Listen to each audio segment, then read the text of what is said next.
on another broadcast, I'm sure. Let's look at this inside... not working for us later, are we? No, we're not. Inside The Guardian, which says that Andy Burnham is going to go on tour this summer.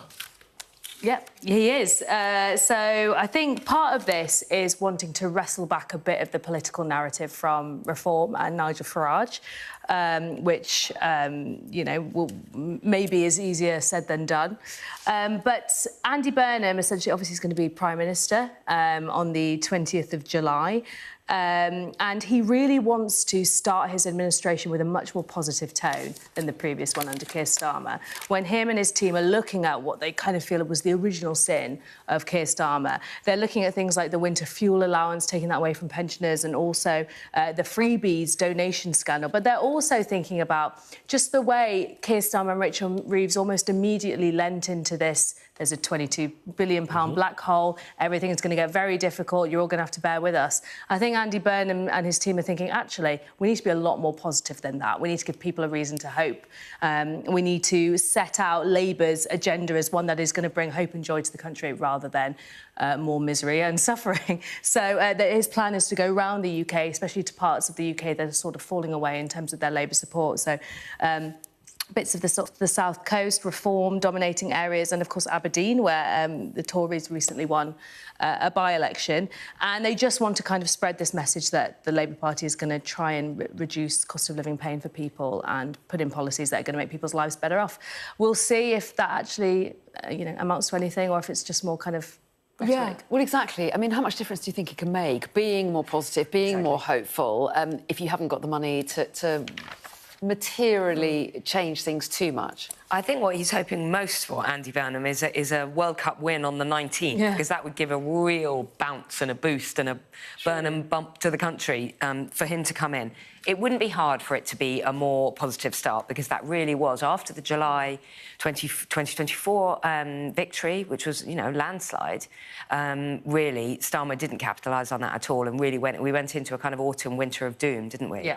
So I'm not sure, after the couple of years that we've had, people really want their Prime Minister on a summer tour going round. I think they almost want politicians to be quiet and go away. I mean, he has big questions to tackle. Welfare, tax, the Middle East. He has really, really big issues to get to grips with. If he can do that, then, you know, he'll have the wind in his sails. But if not, it's going to go... You know, the wheels will come off quite quickly, because these issues don't go away because of a change in personnel. I'm sorry, just to say quickly, I mean, I agree with you to an extent, but I do think, actually, there is something to be said about Andy Burnham's communication style versus Keir Starmer. Yeah. Storytelling, a bit more bounce in his step, a bit more good humour, and maybe actually showing that to voters when they've had a period of a leader who is pretty stern and headmasterly might actually be quite helpful.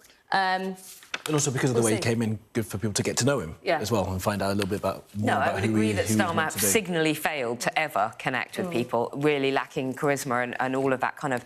all of the sort of, you know, holding the room at all. But I'm just not sure that puts money in people's bank accounts or helps them with the cost of living or any of that. But we shall see. Yeah, no, exactly. And easy to be good-humoured before you've actually had to make tough decisions. The realities of the job might make things trickier. Let's wait and see.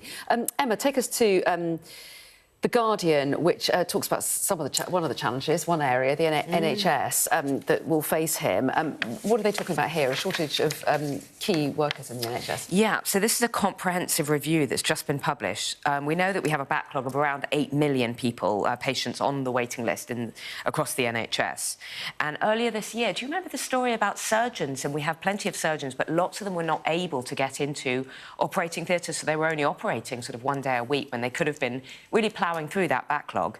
Now we are hearing a similar thing about anaesthetists. We have a real shortage of anaesthetists in this country, which is actually preventing around 1.5 million operations or procedures a year being done. That's around 4,000 a day. That's a big number. A lot of people, then, may not all be sort of major operations, they may not all be hip replacements, but lots of procedures that could be got through, which cannot be got through. I think there are lots of issues here, but the training of anaesthetists, it's a highly, highly skilled profession, and those training places are very, very sought after. At the moment, we have a shortage of well over 2,000 anaesthetists, and trying to get onto those training places, I can't find the figure, but it's something like there's only about 500 places. 6,000.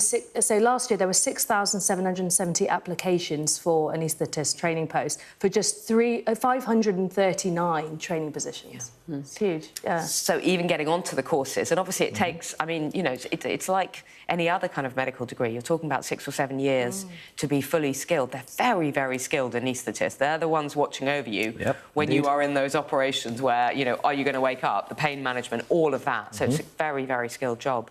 And I was going to say, I mean, it is extraordinary if you think there are 8 million people waiting for surgery in this country, and 1.5 million operations can't take place this year simply because of this lack of anaesthetists. I mean, it's extraordinary. Yeah, it should not be in that way, should it, really? Should we go on to the football? I was going to skip and pass. I'm not sure how much. Oh, no, go on. Well, just because I wanted to get to that storyline.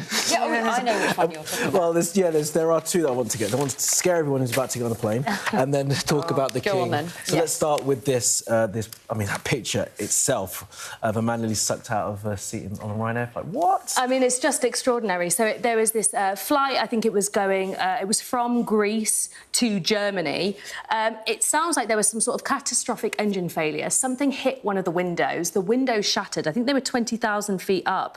A man was sucked out of the window. His head and his neck were out the window. His wife had to hold him by the legs for 5 minutes. Seatbelt obviously held him back. Yes, he's okay. He's got wounds to his neck, as you would expect, hanging out a shattered window. But he is alive. He was saved by the people around him, who essentially hauled him back in. I mean, it's an extraordinary story. Definitely not something you think is going to happen on your way back from holiday. I didn't know windows could actually shatter on a flight. And if that was a child, they probably would have been out of the window. Yeah, doesn't bear thinking. It doesn't bear thinking about. Sorry. No, but that is thankfully everyone is okay. Yes. Do the good news one. Yeah, let's squeeze in the King and Queen reunited with grandchildren Archie and Lilibet. On the well, there's been so much will they, won't they. Were Meghan and the children going to come with Harry? We have seen Harry out and about over the last few days. It now transpires that Meghan and Harry and Archie and Lilibet did indeed meet their grandfather, King Charles, and Queen Camilla yesterday at Highgrove House, which is his private residence in Gloucestershire.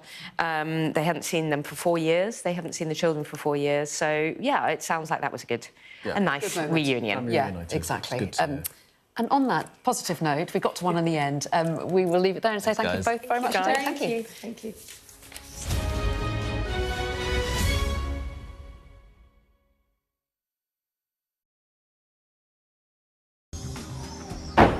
Hear that whistle